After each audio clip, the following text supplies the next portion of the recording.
स्वतंत्रता दिवस की हार्दिक शुभकामनाएं। मैं हमारे वीरों के उपलक्ष्य में कविता प्रस्तुत करना चाहती हूँ, जिसे आप सभी ध्यानपूर्वक सुने। कि मैं दुश्मनों से नहीं डरता, मैं भारत का जवान हूँ। कि मैं दुश्मनों से नहीं डरता, मैं भारत का जवान हूँ।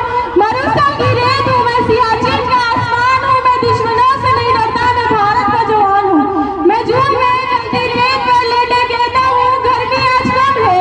मैं जून में जल्दी रेत पर लेटे कहता हूँ, गर्मी आज कम है। मैं दिसंबर की ठंड सहकर कहता हूँ, सर्दी का मौसम है। मैं दिसंबर की ठंड सहकर कहता हूँ, सर्दी का मौसम है। मैं बर्फ में 9 दिन दफन रहकर यूं जिंदा निकलता हूँ। मैं बर्फ में 9 दिन दफन रहकर यूं जिंदा निकलता हूँ। मैं हिंद महासागर की लहरों के कपड़े बदलता हूँ। मैं हिंद महासागर की लहरों के कपड़े बदलता हूँ। मैं -30 डिग्री तापमान में सरहद पर राइफल टांग के टहलने निकलता हूँ। मैं -30 डिग्री तापमान में सरहद पर राइफल टांग के टहलने निकलता हूँ। आतंकवाद की औकात का जो मुझे कुदरत से डर नहीं लगता। मैं भारत का जवान हूँ। मैं दुश्मनों से नहीं डरता, मैं भारत का जवान हूँ। मैं दुश्मनों से नहीं डरता। मेरी दिवाली में उजाले का ख्याल तब नहीं, मेरी दिवाली